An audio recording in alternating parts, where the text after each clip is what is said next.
Muy buenas noches. Nuestro invitado de hoy, aquí en Cantabria desde La Solana, es Juan Carlos Corniero Lera. Muy buenas noches, Juan Carlos. Buenas noches, Manuel Ángel. Presentar a Juan Carlos no deja de ser complejo porque tiene muchas facetas, es un hombre polifacético, pero por ir un poco al fondo del asunto, es licenciado en Geografía e Historia, diplomado en Educación General Básica, en Educación Infantil, fundador de la revista Rumbo Escolar, presidente de la Asociación de Becarios de la Fundación Botín y, sobre todo, una persona muy interesada tanto en los temas de docencia, en la educación, que es su campo de trabajo, como también en la literatura y especialmente en la lírica, en la poesía. Tiene muchísimas publicaciones, entre ellas algunas realmente sorprendentes, como por ejemplo dedicar un breve poema a cada uno de los cuadros que hay en el Museo Thyssen o en el Museo del Prado. Y bueno, esto es un trabajo realmente singular que yo creo que no ha abordado nadie y que además, como ustedes pueden imaginar, supone escribir muchas y muchas páginas, porque tanto en el Thyssen como en el Prado no es que haya 2 o 3 cuadros, sino que hay miles y miles. Pero hoy le tenemos aquí porque acaba de publicar un libro realmente singular. Un libro que se titula, y voy a intentar pronunciarlo bien porque no deja de ser un poco trabalenguas, que es el Problepoemas, problemas y poemas. Y por tanto, y luego el subtítulo es para niños y niñas de primaria. Pero sobre todo es una mezcla realmente sorprendente, que es las matemáticas con la poesía. Explícanos un poco esto de qué va. Pues hombre, yo creo que es una pequeña revolución de los problemas. Los que ya peinamos canas, y yo creo que a través de la historia todos los problemas que hemos visto pues son los clásicos del ascensor, si sube un señor de 80 kilos, una señora de 70, cuántos kilos pesan y si pueden subir en ese ascensor que admite tantos kilos. Problepoemas es una pequeña revolución matemática porque no solo es en poesía, sino que aborda transversalmente la ciencia, la historia, la literatura, y donde lo importante no es la solución del problema, que no viene con solucionario, sino que lo importante es que el problema se convierta en un campo de investigación. Bueno, yo voy a leer un poema al azar de este libro, que insisto, está ya a la venta. Es un libro que yo creo que puede tener mucho interés, sobre todo para introducir a los niños en este tipo de conocimientos. Este poema dice: yo tengo una gallina que pone huevos por hora y los pone de 5 en 5, parece una locomotora. Ahora yo te pregunto, ¿cuántos ha puesto en 15 horas? Pues a buscar la solución. Exacto, con lo cual se plantea un problema con un poema rimado que hace que incluso para los niños sea más fácil de recordar. Bueno, ese es uno de los poemas, pero sobre todo el libro que recoge desde la luna gusano hasta las últimas investigaciones científicas, donde se busca que el problema se convierta en un campo, ya dicho, de investigación, y donde la mujer aparece de ingeniera, de aeronáutica, de hilandera, pero ya aparece con carreras profesionales que ningún problema he visto yo en ningún lado. Entonces esa es... Que has introducido el ámbito de la mujer en los problemas que se planteaban. Sí, ya no es solo de hombres, sino que ya aparecen ingenieras, generalas. Antes de que se nombrase la primera generala en España, ya había una generala en Problepoemas. Y yo creo que eso es fundamental, que la mujer aparezca en los problemas y aparezca en la categoría profesional que ya tienen las mujeres y no en un ámbito menor. Bueno, pero tú siempre has sido una persona de letras. ¿Cómo se te ha ocurrido entrar en este campo de las ciencias, de las matemáticas, de la aritmética y mezclarla con lo que es tuyo, que es... Porque ahora estoy dando todos esos problemas en primaria. Pero no obstante, yo he estudiado parte de caminos, primero de caminos, y entonces las matemáticas no me son ajenas, ¿no? Lo que pasa es que no lo pongo en mi currículum. Bien, siempre se ha interesado por la enseñanza, he dicho yo al principio de esta entrevista. Ahora es profesor en un colegio en Santander yo le hago la pregunta esta del millón, que es, bueno, yo noto que hay como mucho pesimismo entre la sociedad acerca de la calidad de la educación que se está impartiendo ahora, que si es peor que la de hace 20 años, que la de hace 30, que la de hace 40. ¿Realmente es así? ¿Se ha perdido nivel en la educación o al revés, o se ha ganado nivel? No es así. La educación en los colegios sigue funcionando como toda la vida, con distintos métodos. Donde se ha perdido la educación es en las familias, en la tribu. El problema es que la tribu no educa. Entonces, cuando te mandan a un niño al colegio que no está educado, le tienes que educar tú, y eso es muy complicado. Porque tú le tienes 5 horas, pues la familia le tiene muchas horas. Y entonces, claro, si los padres están tomando vinos, no se preocupan de que el niño no sabe la tabla, y se piensa que por ciencia infusa va a aprender, no es culpa de los profesores y de las profesoras. Pero con los dos elementos, es decir, con el elemento de la familia, en efecto, se está perdiendo calidad en la media de los alumnos que salen de las escuelas, o a pesar de todo se mantiene. Se está perdiendo esfuerzo, pero no en el esfuerzo de los docentes. Los docentes siguen haciendo una enseñanza alegre, más divertida que la antigua. Nos faltan muchas tablets, nos faltan muchos medios y también nos falta mucha tradición. Se ha perdido la caligrafía, se ha perdido algunas cosas que hay que volver a recuperar, pero con el mundo moderno tampoco vamos a estar todo el día con una tablet dejándonos los ojos. No creo que la educación nuestra sea peor que la que tuvimos.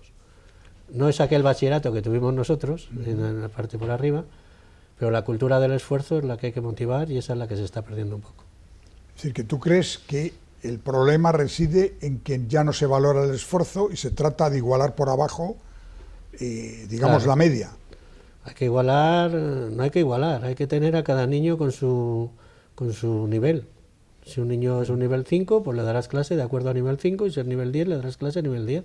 Y eso se llama enseñanza personalizada, y eso ha sido siempre. Y nos encontramos en las aulas con verdaderos talentos, con niños que por culpa más de sus padres que de sus propias actitudes no quieren aprender, pero porque en casa no se preocupan de que aprendan. O sea, yo no he hecho la culpa al profesorado, sino a la tribu. No sabemos educar en el autobús, no sabemos educar, o sea, los niños no conocen el levantarse cuando hay una persona mayor, no conocen tratar de usted a nadie. Bien, pero eso es educación. Yo lo que digo es capacidad para absorber conocimientos y para... Es decir, puede ser una persona mal educada, pero con muchos conocimientos en matemáticas, en astronomía, en literatura. Eso es, primero, eso es posible, y segundo, ¿hasta qué punto tenemos en efecto que diferenciar lo que es la formación, la adquisición de conocimientos, de lo que entendemos por educación, que es el saber comportarse, el saber vivir en un entorno social? En la educación, actualmente los conocimientos no tenemos problemas, existe Internet, existe Google.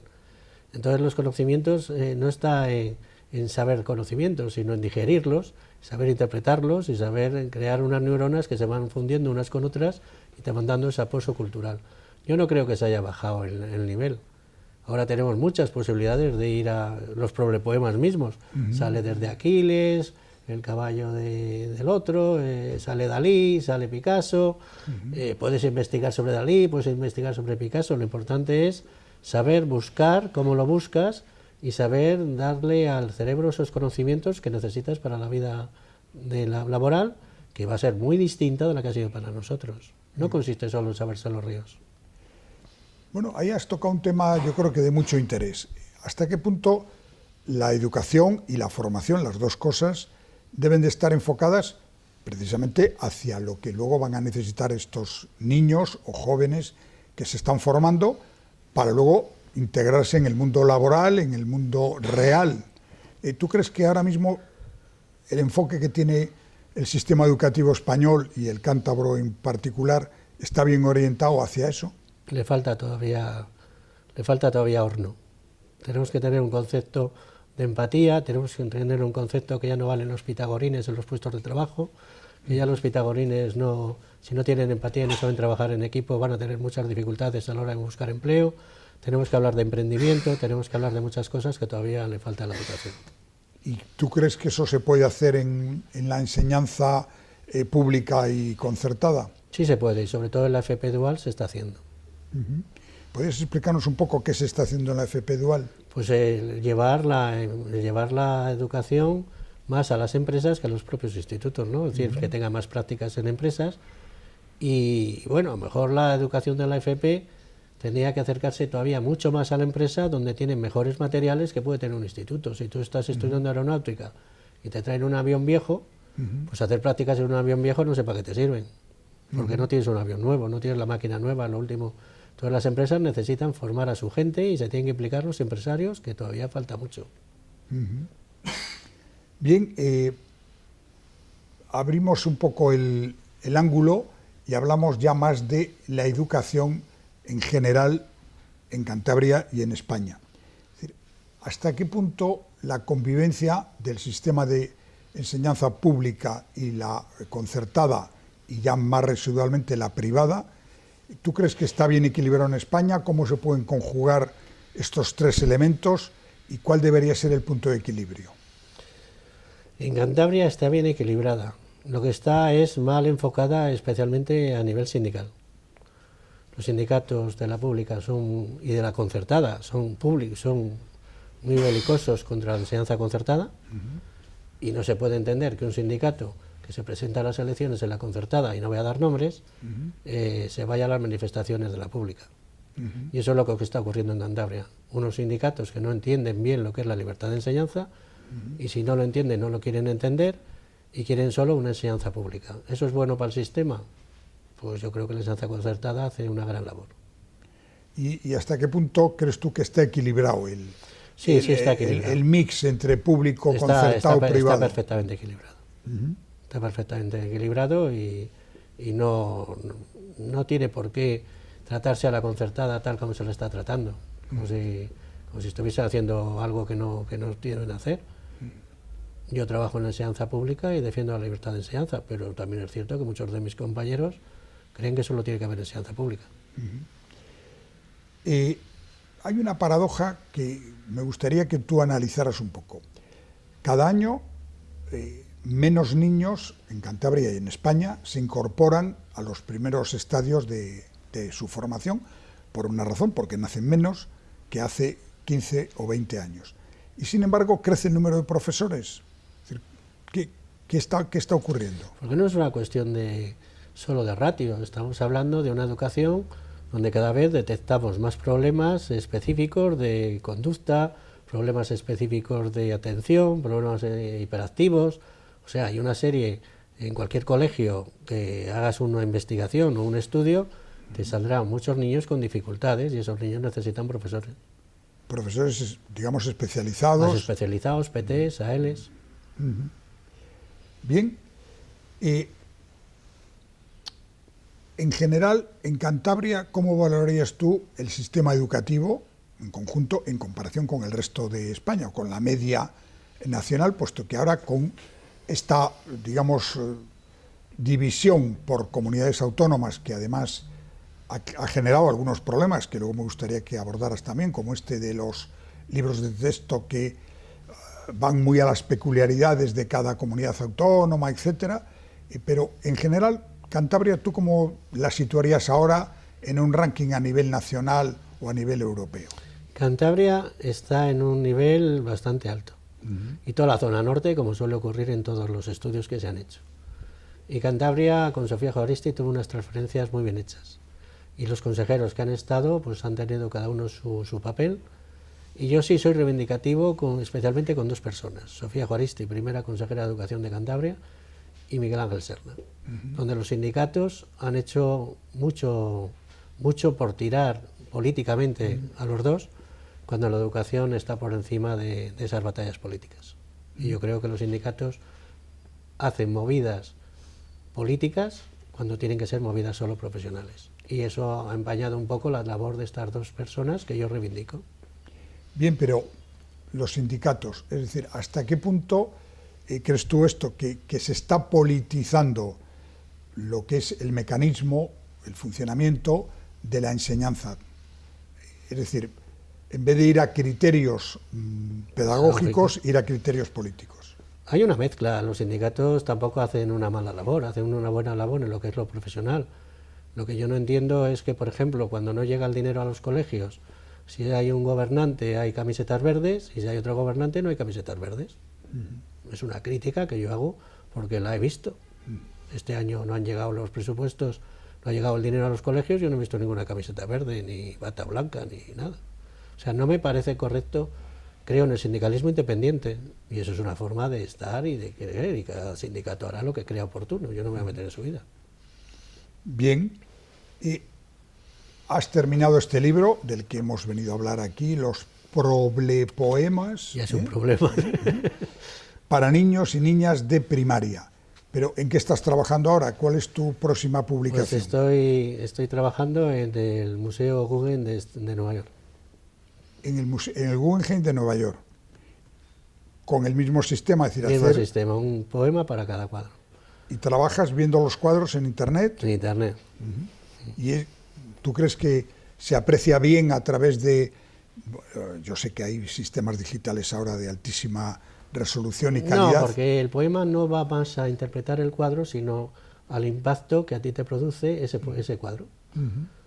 O sea, ese cuadro siempre todos los poemas va a ir diciendo poema inspirado visionando la obra de Dalí, de Picasso, de la que sea. De toda la pintura que has visto, que es muchísima, porque para los poemas has tenido que revisar prácticamente toda la colección que hay en el Thyssen o ahora en Dalí, el Museo de Dalí. ¿Qué pintores son los que más te han impactado? Donde mejor me lo he pasado es con Dalí. Con Dalí. Y claro, Dalí tiene catalogadas 800 y pico obras, con lo cual son 800 y pico poemas. Y meterse en el mundo de Dalí, pues es apasionante. Muy bien, pues estamos llegando al final de esta entrevista con Juan Carlos Corniero, santanderino, como he dicho, licenciado en Geografía e Historia, diplomado en EGB, diplomado en Educación Infantil, profesor, escritor, investigador, y únicamente ya como final de estos problepoemas, ¿están al alcance de los niños el leer esto y aprender? Sí, porque tienen que hacer comprensión lectora, que es importantísimo. Entonces, la comprensión lectora no es fácil, pero te hace trabajar más, puedes investigar sobre el problema. Y, por ejemplo, pueden aprender que el cuadro de La Última Cena de Leonardo da Vinci tiene música. ¿Tiene música? Tiene música. Explícanos eso. Pues un investigador músico italiano ha descubierto que si une las manos con los panes y pone notas musicales, pues intentó tocar eso y no le salía. Pero claro, Leonardo da Vinci escribía en vez de izquierda a derecha, escribía de derecha a izquierda. Cambió el pentagrama y se puede escuchar en internet la música del cuadro de Leonardo da Vinci, por ejemplo. Muy interesante. Pues muchas gracias a Juan Carlos Corniero y que este próximo trabajo sobre los cuadros del Guggenheim de Nueva York pues salga adelante y podamos disfrutarlo. Muchas gracias y buenas noches. Muchas gracias. Buenas noches.